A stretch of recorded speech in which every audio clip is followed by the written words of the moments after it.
चलो। हेलो, मैं रविंद्र कुमार। आज हम लोग संविधान, भारत के संविधान मतलब द कॉन्स्टिट्यूशन ऑफ इंडिया के बारे में बात करेंगे कि मतलब कि हमारा संविधान बना कैसे था और हमारे संविधान कैसे कैसे कितने पार्ट, आर्टिकल, अनुच्छेद, शेड्यूल और हमारा कैसे ये व्यवस्था आज चलता चला आ रहा है। आज ही नहीं बल्कि अन्य सभी अलग अलग क्लासों में हम लोग उसके बारे में पढ़ेंगे। तो सबसे पहले तो बात करें तो हमारा क्लास जो होगा वो पॉलिटी से रिलेटेड, जिसमें हम लोग राज और व्यवस्था दोनों के बारे में पढ़ेंगे। पॉलिटी, एडमिनिस्ट्रेशन और सिस्टम।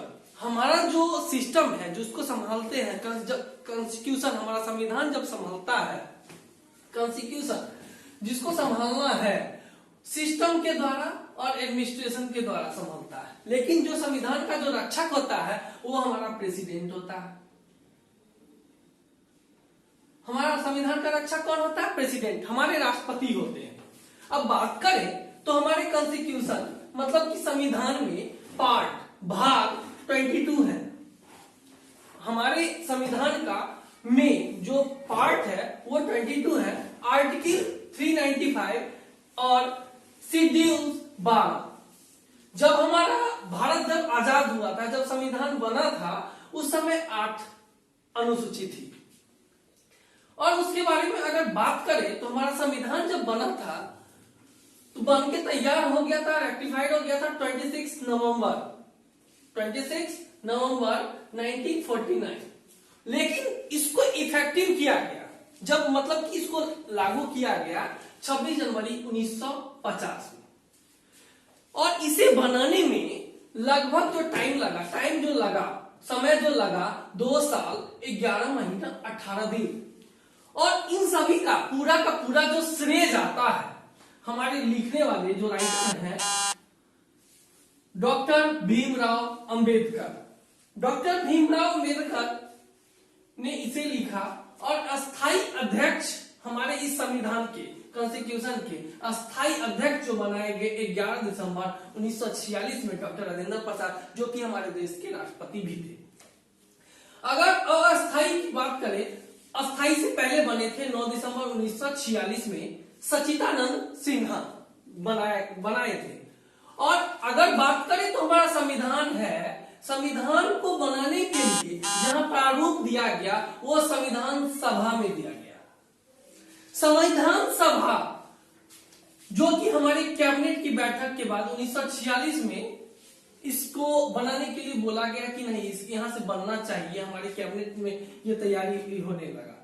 और जहां तक बात करें, हमारा संविधान जो है दोनों लोकसभा और राज्यसभा दोनों मिलके उसमें हम लोग क्या करता है, मतलब कि चर्चा होता है और कोई भी चीज पारित होता है।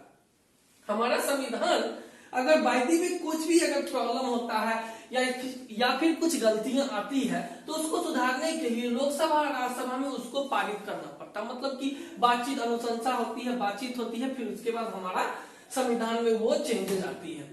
अभी तक जो हमारे संविधान में चेंजेस आई है, संशोधन जो हुआ है अभी तक 104 बार अभी तक हो गया है। लास्ट में 2000 इसी कोरोना काल में ही हुआ था, 2020 में ही हुआ था। और हमारे संविधान को बनाने में जब हमारा संविधान बनकर तैयार हुआ था, टोटल उस पर खर्च जो हुआ था 6.4 करोड़ लगभग, मतलब कि 6 करोड़ 40 लाख के लगभग। हमारा संविधान बनने से पहले अगर बात करें कि हमारे यहाँ कुछ ना कुछ तो संविधान प्रक्रिया होगी और कहीं ना कहीं से आया होगा। हमारे संविधान को बनाने के लिए हमारा जो संविधान है बहुत बड़ा संविधान है। इस संविधान को बनाने के लिए कुछ कंट्री से, अलग अलग कंट्री से क्या करना, संविधान को कुछ लिया गया, कुछ अच्छी बातें को लेके एक हमारा बहुत बड़ा संविधान को बनाया गया। इस संविधान को बनने से पहले जो ये सब संविधान जो एक्ट आई हुई थी, डेवलपमेंट ऑफ इंडिया कॉन्स्टिट्यूशन, हमारे डेवलपमेंट इंडिया कॉन्स्टिट्यूशन में मतलब कि 2 तरीकों से डेवलप हुआ। 2 तरीकों से मतलब कि 1858 से पहले जो हम लोग पे under the British east India company, जो ईस्ट इंडिया 1857 से पहले ईस्ट इंडिया कंपनी हुआ करती थी। उसके बाद अंडर द ब्रिटिश क्राउन 1857 के बाद 1858 से ब्रिटिश इंडिया का हमारे यहाँ शासन होने लगा। उससे पहले ब्रिटिश ईस्ट इंडिया कंपनी की शासन थी। अब बात करें तो सबसे पहले डेवलपमेंट ऑफ इंडियन कॉन्स्टिट्यूशन में जो सबसे पहले हमारे यहाँ जो अगर कोई संविधान आया वो आया रेगुलेटिंग एक्ट।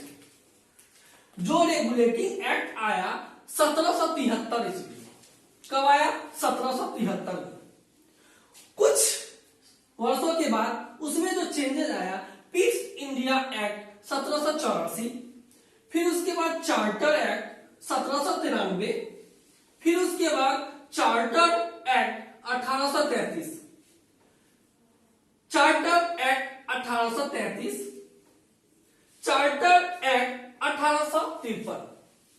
यहां पे ब्रिटिश ईस्ट इंडिया कंपनी का रोल खत्म होता है और फिर आगे बढ़ते हैं ब्रिटिश क्राउन की तरफ। यानी मतलब कि राजतंत्र के तरफ क्राउन ब्रिटिश शासक थे जो उसके अंदर आता है। और फिर हमारे यहाँ शुरू हुआ एक्ट ऑफ 1858 के बाद जो हमारे यहाँ लागू हुआ 1858। फिर उसके बाद एक्ट ऑफ 1861। अगर देखें तो इसी तरीका से 1892, 1902, 1919 में ये सब एक्ट चेंज होते गए। अगर हम देखें 1935 में गवर्नमेंट ऑफ इंडिया एक्ट आई। यहां पर गवर्नमेंट ऑफ इंडिया, लेकिन शासन सत्ता जो थी ब्रिटिश क्राउन के अंडर ही थी। लेकिन गवर्नमेंट ऑफ इंडिया एक्ट 1935 में आई और फिर लास्ट में 1946 में कैबिनेट मिशन पारित हुआ। कैबिनेट मिशन 1946 कैबिनेट मिशन के अंदर ही इसको सबसे पहले अस्थायी अध्यक्ष जो बनाए गए सच्चिदानंद सिन्हा 9 दिसंबर 1946 को, बहुत इंपॉर्टेंट है। फिर उसके बाद कुछ ही दिनों के बाद, 3-4 दिनों के बाद डॉक्टर राजेंद्र प्रसाद को अस्थायी अध्यक्ष बना दिया गया और वही भारत के राष्ट्रपति भी रहे। और हम जान लें कि डॉक्टर राजेंद्र प्रसाद बिहार के थे, छपरा के, जीरादेई के। और जहां तक बात करें इन सभी संविधान को बनाने में बहुत बड़ा योगदान रहा और संविधान जो है की रक्षा करना हमें, और इसके जो रक्षक हैं, अगर मेनली वन एंड ओनली जो रक्षक हैं वो होते हैं हमारे देश के राष्ट्रपति, मतलब कि प्रेसिडेंट। आज के लिए बस इतना ही। Thank you.